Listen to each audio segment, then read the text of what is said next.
Isang maulan na tanghali po sa bawat isa po sa atin ay blessed Thursday afternoon to each and every one of you. Magandang tanghali po and welcome to your favorite noontime show. This is The Baptist Lunch. At shoutout syempre sa mga nagbibilang sa labas na Academy students. Magandang tanghali sa inyo and of course sa lahat ng mga teachers na nandiyan dyan, faculty and staff ng CBBA. Magandang tanghali din po sa inyo and syempre shout out to our beloved Sir Conrad Ray Tungol na nandiyan po sa labas ngayon.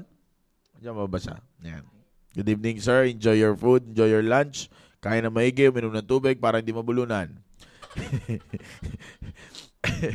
Yan, magandang tanghali po sa lahat ng mga kapatiran po natin na sumusubaybay ngayon sa ating pong programa North, South, East, and West Corner ng ating simbahan. Magandang tanghali po sa inyo. Shoutout sa lahat ng mga area leaders.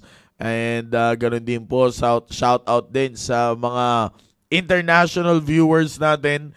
At sa mga saan man po kayo dako ng mundo ngayon na nanonood, ay malaking shoutout po sa inyo. And of course, shoutout sa mga lasawan. Dito sila ngayon sa studio.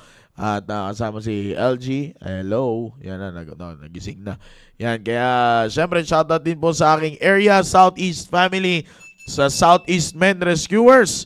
At ang Prayer Warriors ng Southeast. At higit sa lahat, ang Chosen Generation Reborn ng Southeast family. Yan, magandang tanghali sa inyong lahat. Alright, let's get into it. And syempre, ngayon ay programang pangkabataan. Ngayon naman ay araw ng mga young people sa Baptist Lunch. So, shout out sa team preparation and mabati ko nga isa-isa to. Sir Jan, tulungan mo nga ako. Ano bang mga grupo? Team Patient sa pangunguna ni Sir George. Yeah, Sir George, magandang tanghali sa'yo at kung nanonood ka man, magandang tanghali sa'yo at sa Team Patient, diba? Team Steadfast, Sir Dave, yan. Sir Dave sa Team Steadfast, magandang tanghali din sa'yo. Sa Team Fearless, yan, grupo ko yan eh. Fearless kami. Sino ba dyan? Sino bang leader ng Fearless? Si Sir Emilio, yan. Sir Emilio, shoutout sa'yo. At sa Team Fearless. Team Purposeful, ang walang purpose, Sir Ponching, aware? Yan, shoutout sa'yo, Sir Ponching. At sa Team Purposeful, yun lang, yan. Si Sir Jiniel ba? Hindi na ba leader? Ay, may asawa na nga pala si Jiniel. Sorry. Nasa utak ko si Jiniel eh. Sensya na. And of course, siyempre, shoutout din kay Sir Roy, kay Sir Tony, kay Ma'am Sai, at ganun din kay Ma'am Ara and kay Ma'am Rona. And shoutout ko sana isa-isa yung Team Focus kasi baka maubusan tayo ng oras eh. Shoutout na lang sa mga leaders at Team Focus ha. At ganun din sa mga grupo ng Team Focus. Alright, so ngayon ay tuloy-tuloy tayo sa ating programa and ngayon ang pinag-uusapan natin is all about backing up your commitment. Alam nyo, napakalaga na ito. July na mga kapatid. July na. Nais ko lang ipaalam sa inyo. Lampas na tayo sa kalahati. Nasa unang buwan ng huling kalahati na tayo ng taon. Alam nyo ba yon? July, August, September, October, November, December. Tapos na ang taong 2025. My goodness, ganun lang kabilis, di ba? Oh, kaya I don't know if you're taking it seriously and I'm not here to judge people naman, no?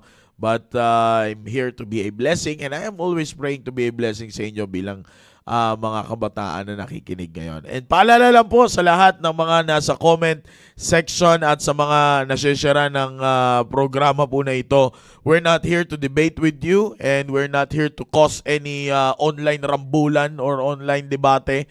No, we're not after for it. This show is for specifically the very purpose of this is to help each young people to grow spiritually. And we're not here to establish and give our own opinion, but we are here always using the word of God. Kaya sa lahat po na nakikinig, no, iwasan po natin ang hindi magandang komento and we're expecting it, no, sapagkat this is social media. Alam naman natin ang mundo ng social media. Nandiyan dyan na ang lahat, kaya pero nais lamang po namin i-remind na to respect the program according to the topic and respect the people sa mga programa at we're not afraid of bashing. Sabi ko nga, hindi kami takot sa pangbabash, hindi kami takot sa mga negative comments because we understand the world of social media. Ang amin lamang po ay hindi po, kaya wag nyo ipipilit ang inyong gusto dahil hindi po namin kayo papatulan. Dahil hindi po yan ang purpose ng programa po na ito. The very purpose of this, once again, is for you to be encouraged by the Word of God and through the Word of God only and only. Okay? So, wala nang iba tayong pinag-uusapan po dito. And para sa mga young people naman, maaaring may sabihin natin, may edad ka kaysa sa akin at sabihin natin meron kang experience na hindi ko na-experience, purihin ang pangalan mo. Hindi po, biro lang ako. Sabihin natin gano'n sa lahat ng mga young people dyan, maaaring sa mga team focus, mas matalino ka kaysa sa akin, sa team preparation, mas experienceado ka kaysa sa akin. Well, be that as it may, dahil hindi yan ang ating hangarin dito. Ang pinakamaganda is to open our hearts and our mind as we listen to the teaching of the Word of God this afternoon. Alam nyo, napakaganda yan. Hanggat hindi natin binubuksan ang ating puso at isipan, hindi papasok ang salita ng Diyos, ang prinsipyo ng salita ng Diyos. Ang after naman na natin dito, mga kapatid, is yung after na tayo dito sa gustong ituro sa atin ng Diyos, no? Kaya yun yung kukunin natin. Katulad ngayon, we are in the year of commitment. Commit thy way unto the Lord, trust also in Him, and He shall bring it to pass. Psalms 37 verse number 5. Na po? So kung makikita po natin dyan, mga kapatid, dyan po sa verse na yan, it is simply saying that it is very important to commit your way. Whatever the things that you are doing, okay? Whatever things that you are doing, it is very important that you should commit it to the Lord. And once you commit it, the very most important thing is that you should learn to trust also in Him. Kagabi nga, let's say, kaninang madaling araw, habang tulog na yung mga kasamahan namin, kami ay nag-uusap habang kumakain ng mainit na pandesal at na may palamang itlog at merong picnic at merong banana chips. Yan. Yung inumin namin, wag nyo na pong tanungin. Okay? So, kaya habang kumakain kami, nag-fellowship kami ng ilan sa mga full-time na lalaki na kasama ko. And isa sa mga napag-aralan namin is yung mga word meaning na tinatawag sa Bible. And I give them some knowledge about it. Nasabi ko nga, ito yung pinaka-the best na tinuturo sa atin ng ating pastor every time we are studying the Bible. Because as Filipino, ilan lang naman ang vocabulary ng Pilipino. Di ba? Ilan lang naman, maano nga natin, masubukan nating itanong kay paring Google. Ito kasi si Google, ang hilig mag-Google sa mga bagay-bagay eh. Oh.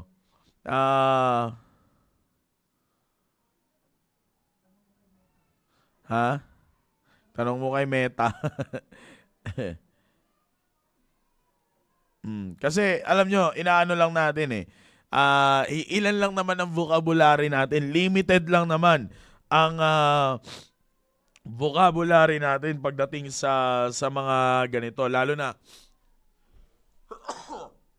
excuse me, lalo na as Filipino, meron pa tayong tinatawag na loan words. Yung hiram na salita.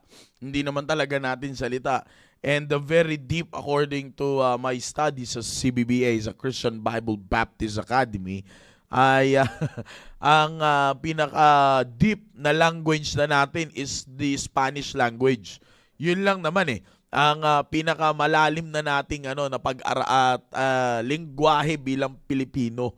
Pero the vocabulary itself, we have tens of thousands of vocabulary, but nandoon lang tayo, limitado pa din. Kaya nga, for us to understand, sabi ko nga sa mga kausap ko, we're so blessed kasi pinag-uusapan namin yung PSS eh. We're so blessed to have the PSS sapagkat we have the subject of custom and tradition. Shoutout sa mga BSIT dyan. Yan ang mga namimiss ng ACE. Yung mga ganyan mga subjects eh.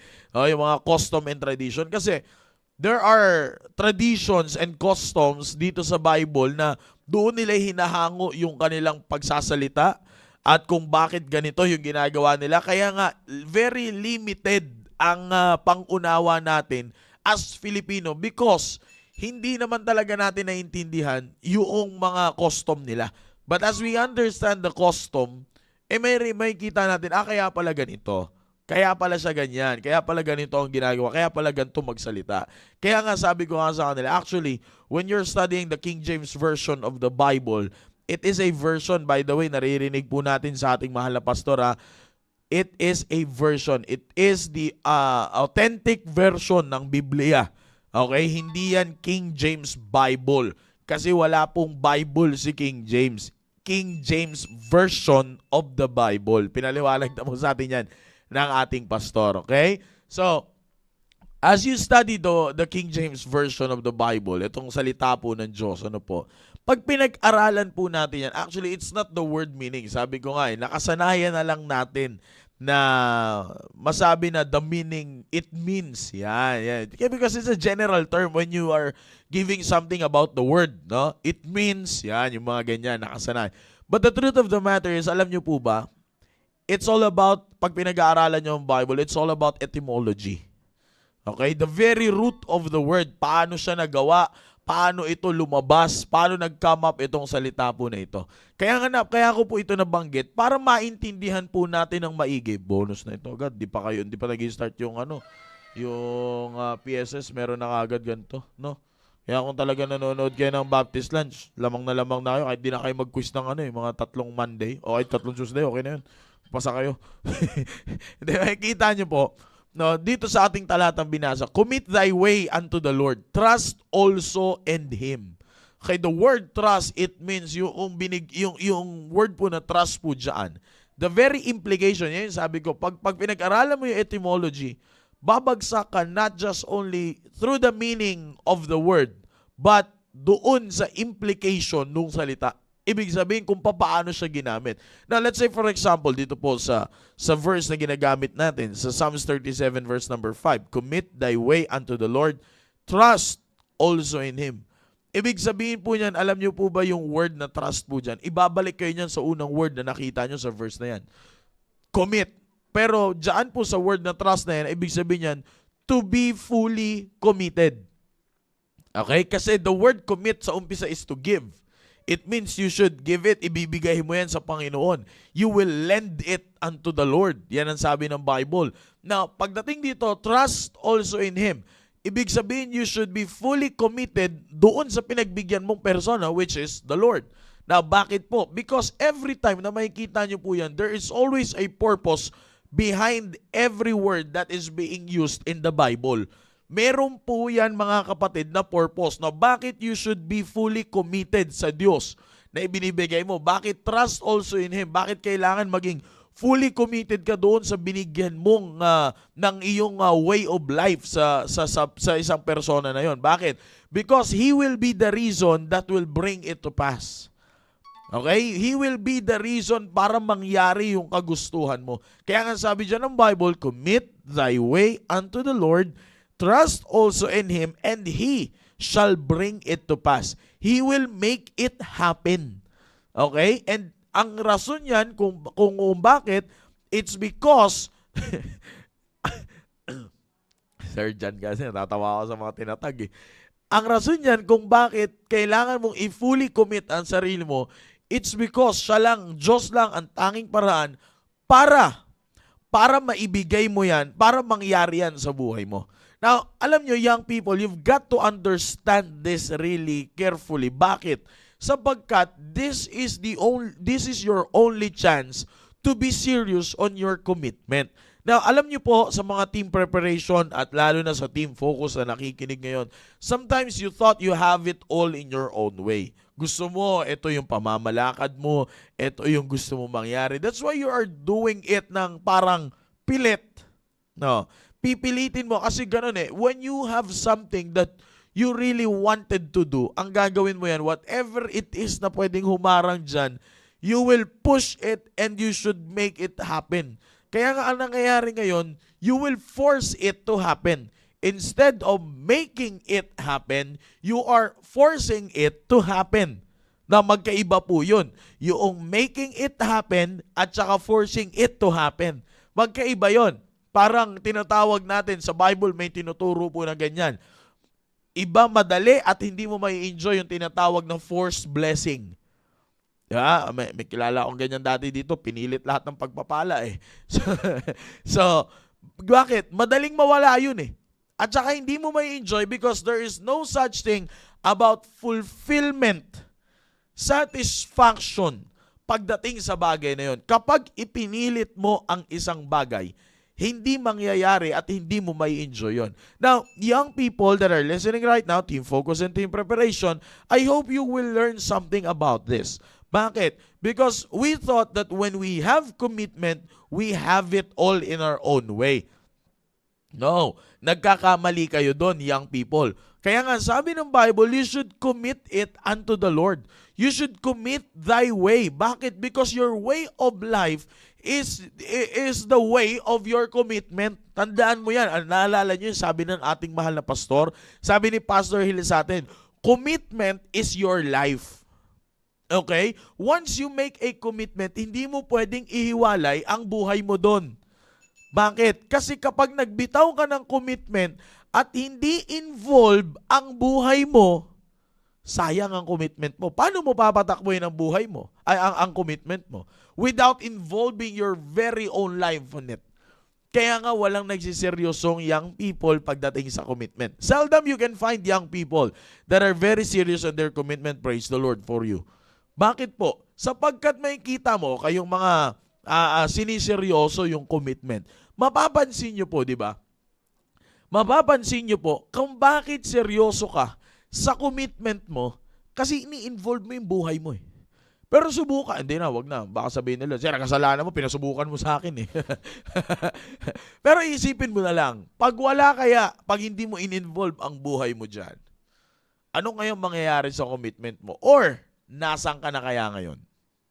See? Diba? Kaya nga napakahalaga na do not force it to happen. Make it happen by trusting the Lord because He will be the one that will bring it to pass. Na, tingnan niyo po ito. Kung bakit ko po ito sinabi sa inyo at bakit nyo kailangan matutunan ito, team focus and team preparation. Because Proverbs 20 verse number 24 says, man's goings are of the Lord. How can a man understand his own way? Man's goings are of the Lord. How can a man then understand his own way? Now, the word goings, it talks about the steps. Now, every step is very important. Kaya nga sabi ko po sa inyo nung nakaraan pa, sa pasimula ng topic na Year of Commitment, you should enjoy the process. Not the result, but the process. Because if you will enjoy the process, you will enjoy very much the result. Bakit? Because the result ay makukuha mo ang magandang resulta sa magandang proseso. Tandaan niyo yan. If you can write it down, it would be a great help para sa mga kabataan. If you want to enjoy the result, enjoy the process. No one can enjoy the result if he or she will never enjoy the process. Maraming ganyan. Alam nyo ba sa mga kabataan ngayon, maraming ganyan. Gusto nila resulta kaagad. Ayaw nila ng proseso. Kaya ang daming... hindi ko na nilagay sa mic. Diba? Dahil sinadya ko talaga yun. Ano yun? Kumbaga, toot! Ganun. Diba? Siguro na-gets na ibang young people yun. Walang may maraming kabataan ang gusto nila kaagad resulta. Bang, one snap of a finger, yon, may apo na. Diba? Just one snap of a Just one snap of a finger, bang, ayan na. Meron na kaagad. Gusto nila resulta kaagad. Ayaw nila ng proseso. Alam niyo po ba young people, sa mga nakikinig na young people ngayon, if you really want to enjoy the result of your commitment, proceed to the process. Enjoy the process. Kasi, dyan yung makikita that every step you have in your commitment is guided by the Lord. Bakit? Ano sabi ng Bible? Man's goings, the steps of a man's goings are of the Lord. Kanino? Sa Diyos. Kaya nga may kita nyo, kailangan nyo enjoy yung proseso. Yes, kasi katulad ng binanggit natin dito sa verse number 5 of Psalms chapter 37. Okay, verse number 5 of Psalms chapter 37. He shall bring it to pass. The very person that can make it happen, that can make your commitment happen is the Lord. Now, bakit po? Because every step ng iyong commitment ay sa Diyos. Na kung ang gusto mo lang ay resulta, sa Diyos pa rin naman yon.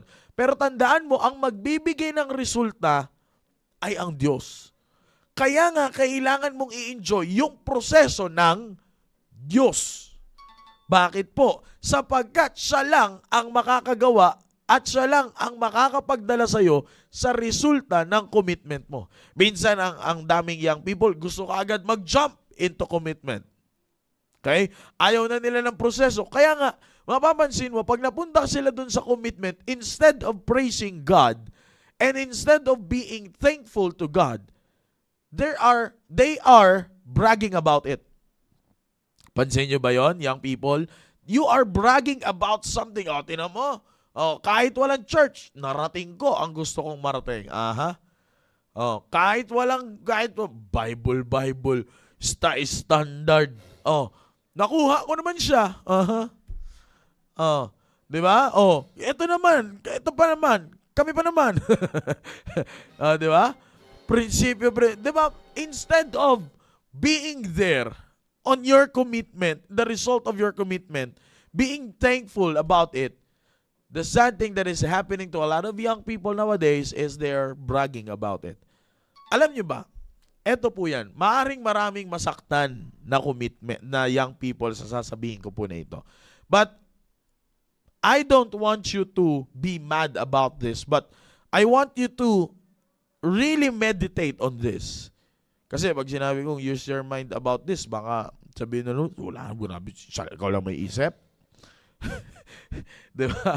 Diba? Maring ganito. But, alam niyo po ba, young people, eto yan, team focus, team preparation. Makinig po kayo na maigi. Alam niyo ba, palatandaan na maayos mong narating ang commitment mo? Alam mo kung ano? Young people, are you ready? Sa lahat ng mga young people na nakikinig sa team focus, team preparation, alam mo kung anong palatandaan para mapunta ka dun sa maayos na commitment mo? Na nakarating ka ng maayos sa commitment mo, rather, alam mo kung anong palatandaan? You will not brag about it. Hindi mo ipagmamalaki yan. Bakit? Kikilalanin mong blessing yan. Totoo. Outs. Di ba? Ang syakit. Di ba? Kasi, pag pinagyabang mo yan, you are just simply recognizing it, it's my own way. It's my own step. Bakit ako nakarating dun? No. Yan ang palatandaan kung maayos kang nakarating sa commitment mo. Bakit? Because, tandaan mo, kaya nga sabi ng Bible, you will never understand eh. Kaya ka nga mapupunta dapat sa stage ng pasasalamat. Kasi, ang sabi ng Bible, man's goings are of the Lord. How? See the question? How? Paano? How can a man then understand his own way? Paano mo maintindihan yan? Eh, hindi mo talaga maintindihan yan. Kaya nga, meron tayong tinatawag na testimony. Bakit, young people? Kasi that shows that you are so thankful to God for reaching your commitment because even you will never understand how come na nakarating ka doon sa commitment mo. You will never understand it. Bakit? That is the magnificent greatness of God sa buhay natin. That shows the unfailing faithfulness ng Diyos sa buhay ng bawat young people.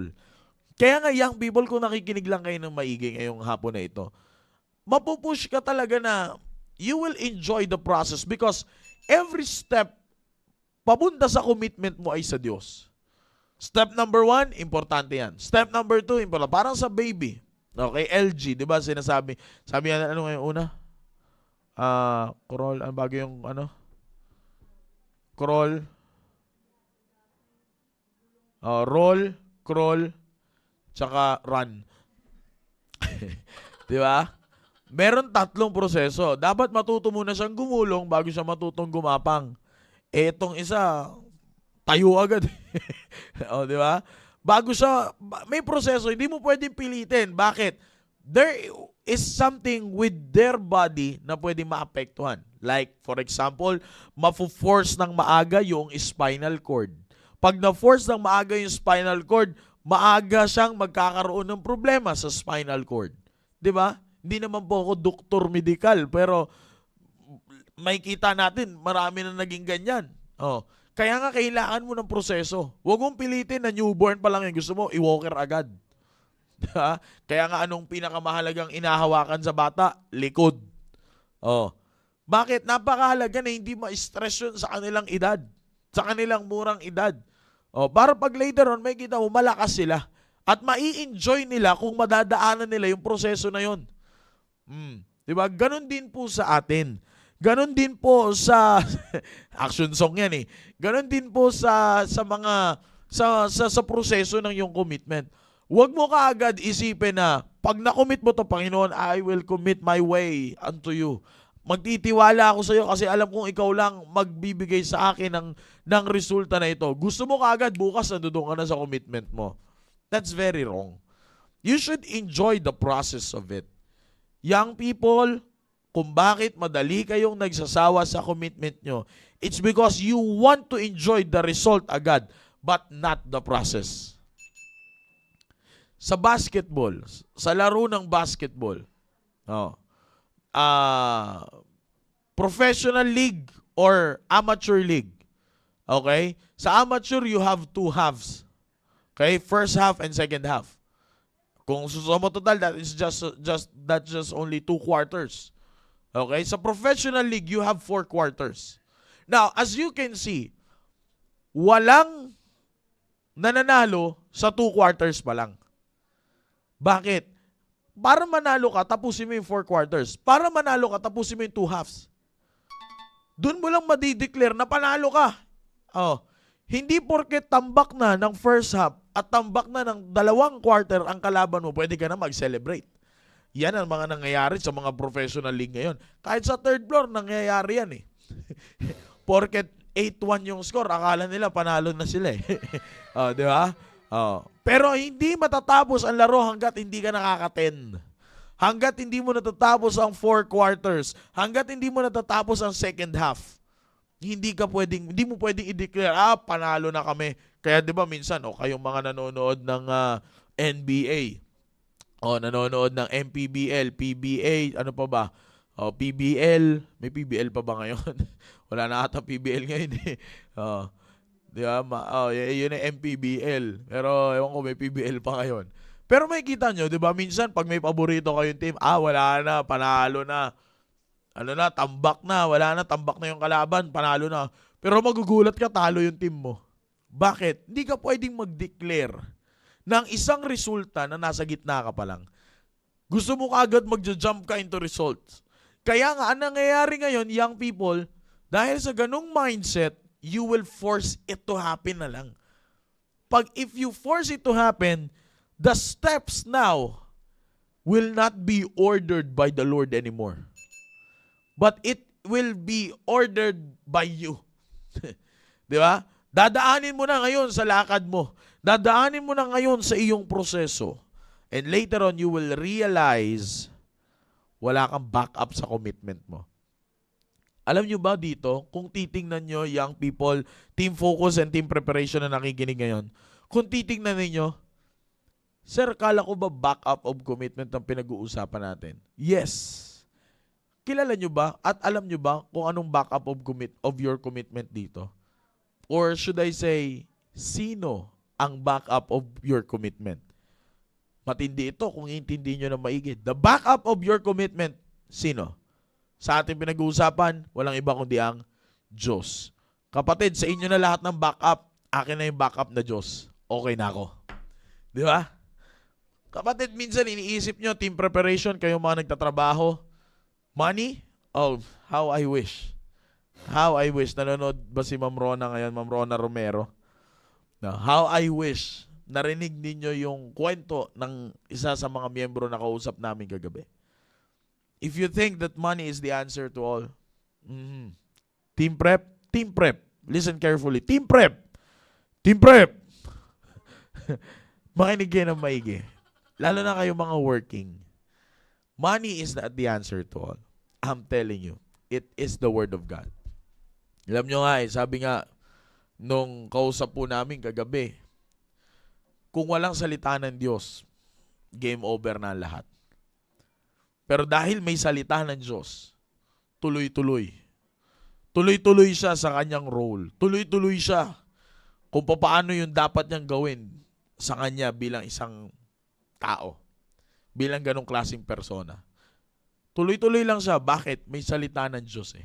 But if you think money and fame is the answer to all, kalimutan nyo na. Teenagers, team focus. If you think that fame is the answer to all those YouTubers na nakikinig nyo, that's their life. Hindi mo buhay yung buhay nila. May sarili kang buhay. Mag-enjoy ka lang sa panonood kay Mr. Beast. Okay na yun. Mag-enjoy ka lang sa panonood sa mga ibang vloggers na kaila Face Rug. Okay na yun. Mag-enjoy ka lang. Pero wag mo silang gayahin because that's not you. That's not you. Okay na yun. Mag-enjoy ka lang sa kanila. Maganda panoorin nyo sa kanila. Maganda panoorin yung Bucket Squad. Okay na yon. Dude, perfect. Okay, pwede na. Mag-enjoy ka lang. Batandaan mo, that's not you. That's not you. It's not their life is not your life. May binigay sa yung buhay ang Panginoon. You commit it unto the Lord and enjoy every process of it. At makikita mo, as you go on through the process, tandaan mo, man's goings are of the Lord. How can a man then understand his own way? Never you will understand the process of your commitment. Kaya nga kailangan mo enjoy. Bakit? As you enjoy it, anong pinapakita mo doon? That shows na sinasabi mo lang, sige lang Panginoon. Alam mo ba, every step of it, maaaring dadaan ka sa lugar na hindi mo gusto. Parang naalala ko yung biyahe namin papuntang Bicol eh. Ang gusto ko lang sana makarating na kaagad kami ng Libon. ng Libon Albay. Minsan may madadaanan kami, nasa isip ko, sana wala kaming traffic na madaanan. Sana wala kaming ganito na madaanan. Sana wala kaming ganito na ma-encounter. Pero hindi. May encounter mo yun. Alam mo, here's the lesson of it. Here's the lesson of it. Young people, I hope you're listening. Maganda tong sasabihin ko sa inyo. Sa pagdadrive namin papuntang Libon Albay, ang isa sa mga ayoko madaanan is traffic. Grabe. Katulad ng isang traffic na nadaanan namin sa forgot the place. Pero doon sa isang traffic na yun, na halos nag-overnight kami. Dumating kami doon, let's say 2:45. Nakaalis kami doon ng 5:45. Yeah, mga ganon. Yeah, nag-spend kami ng buong magdamag doon. As in, sa traffic. Pero alam nyo ba, ayaw namin madaanan yon. Minsan may maayaw ka na, ayoko dumaan sa lugar na yan, delikado. Pero that's the process para makapunta ka doon sa Libon Albay. That's the process para makauwi ka sa tahanan mo eh. Pero alam mo ba, minsan yung ayaw mong daanan, ako, personal ko po itong testimony habang bumabiyahe kami. Nandoon yung mga magagandang scenery. Na tipong, buti na lang, mapapasabi ka na, buti na lang na traffic tayo na nakapagpa-picture pa tayo dito. Nandoon yung mga magaganda mong makikita. Alam nyo ba sa proseso, kaya nga sabi ko po sa inyo, young people, kaya kailangan nyo i-enjoy eh. Kasi sometimes, God will put you to stop. God will put you to halt, to stop for a while, for you to see, ba't kaya ako natigil dito? Naku, ito na yung sinasabi ko, kaya ayoko magbitaw ng commitment. Up. bago ka magreklamo sa Diyos, tingin ka muna sa paligid mo. Kasi maybe, kung bakit ka pinatigil ng Diyos dyan, para makapagsabi ka ng Selah. Now, what is Selah? Stop and start praising. Makikita mo, pag tumigil ka, bago ka magreklamo sa Diyos, sabihin mo muna, tingin ka muna sa paligid mo. Baka pagtingin mo sa kaliwa, encouragement yan. Pagtingin mo sa kanan, booster yan. Pagtingin mo sa likod, nandiyan dyan yung mga godly counselors. Pagdating mo sa harap, nandiyan dyan yung mga mag-aalalay sa'yo. Just look to the left, look to the right, look at your back, and look your front. Makikita mo na papalibutan ka pala ng mga magagandang bagay. Kaya nga, sabi ko nga sa inyo, you will never understand your own way. Young people, pansin nyo ba, pag pinilit niyo yung gusto niyo, if you force something that you want, sa salitang kolokyal, doon nagkakanda, sira-sira ang buhay natin. Buhay nyo, bilang isang kabataan. Bakit? Kailangan mong enjoy yung proseso. May proseso. Para makarating ka sa commitment mo, enjoy the process. Man's goings are of the Lord. How can a man then understand his own way? You will never understand it unless you enjoy the process of it. Okay? Yan ang tatandaan nyo. Kaya bilang isang young people, tandaan nyo lang yan. Ito yung proseso, Diyos ang nagdala niyan, Diyos ang nagbigay ng proseso na yan. Then every step of it is of the Lord. Huwag mong ipipilit yung gusto mong mangyari. Huwag mong ibigay yung gusto mong mangyari. Huwag mong pilitin mangyari na eto talaga yung gusto ko eh. Hindi yan. No. We just enjoy the process because every steps are of the Lord. Step number 1, minsan yan lang yung binibigay natin sa Diyos. Top 5 ba? Top 5. No. Step number 1 sa Diyos. Step number 2 sa Diyos. Step number 3 sa Diyos. Step number 4 sa Diyos. Step number 5 sa Diyos. Step number 6, 80-20. Step number 7, 70-30. Umaangat ka na. 20 ka lang kanina. Tapos pagdating ng step number 8, 50-50 na. Step number 9, 90-80. 10 na lang. Step number 10, akin na to. Ako na bahala dito. See that? Ganun na nangyayari minsan. Tandaan nyo, hindi yan parang boxing, parang sports na 70-30, 70-20, pwede kayo maghatian ng Diyos. Now, ibigay mo yan sa Diyos lahat. Every step, ibigay mo yan sa Diyos. Yan ang pinakamagandang tandaan bilang isang young people. I hope you're getting the point, young people. Amen? Tandaan niyo yan. Wala kayong young people, team focus, team preparation. Wala kayong ini-enjoy ngayon kung hindi dahil sa Diyos. Yan ang tatandaan ninyo. That's why everything that you have right now, you should commit it unto the Lord. Trust also in Him, and He shall bring it to pass. I hope na natulungan po kayo ng programa po na ito ngayon pong hapon na ito. Okay? So, again, we're not here to judge you. We're not here to give our opinion to you, but we're here to educate you through the Word of God. Sabi nga ng ating mahal na pastor, kapag opinion na ng tao, kalimutan nyo na ang programa na ito.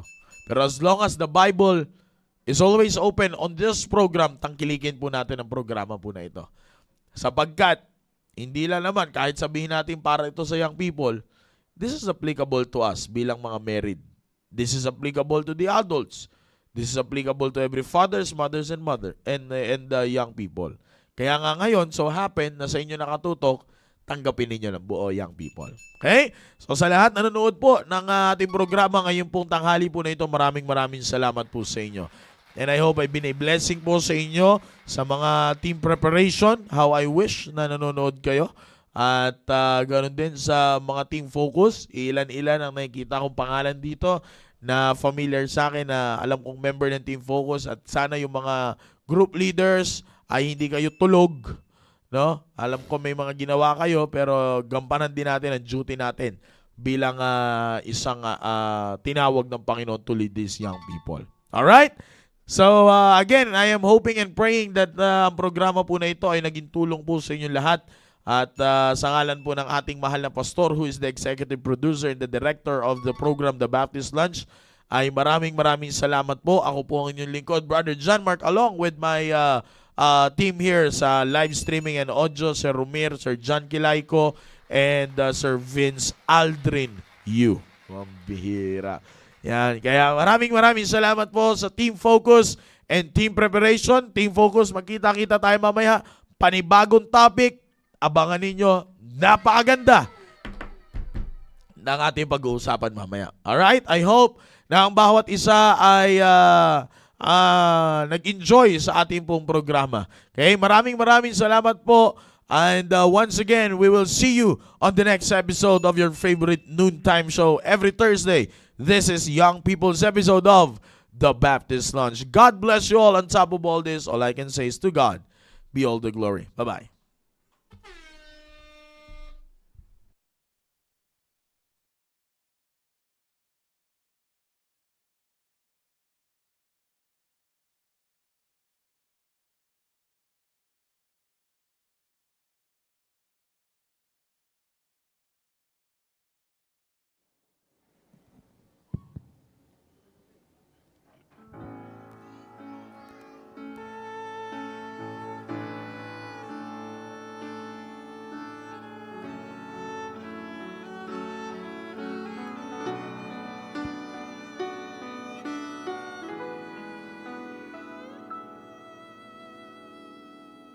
There's a battle raging in the world today as the host of hell assault our faith.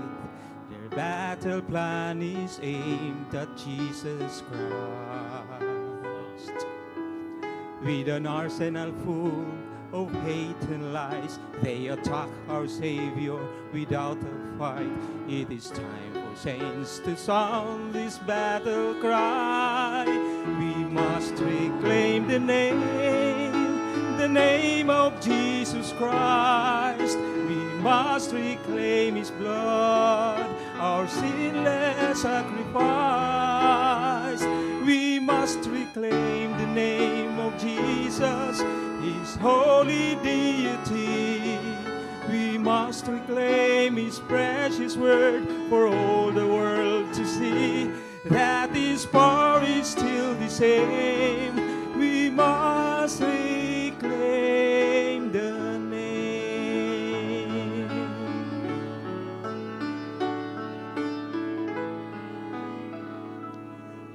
There are those today who claim His name, yet they too attempt to destroy our faith. In arrogance His word they strive to change. Disregarding His blood's redeeming work, they deny that God has preserved His word. They are traitors to the cross and to His name. Oh, but how can we stand idly by as the truth of God is turned to lies? How can we allow such blatant shame? It is time for Christians to stand and fight, to proclaim the truth, expose their lies. We must boldly stand His name. We must reclaim the name. We must reclaim the name of Jesus Christ. We must reclaim His blood, our sinless sacrifice. We must reclaim the name of Jesus, His holy deity. We must reclaim His precious word for all the world to see. That His word is still the same. We must reclaim the name. Oh, that power is still the same. He still has power to save. We must reclaim the faith of our fathers' holy name. We will be true to Thee till death. That's That's why we must reclaim the name, Jesus' name.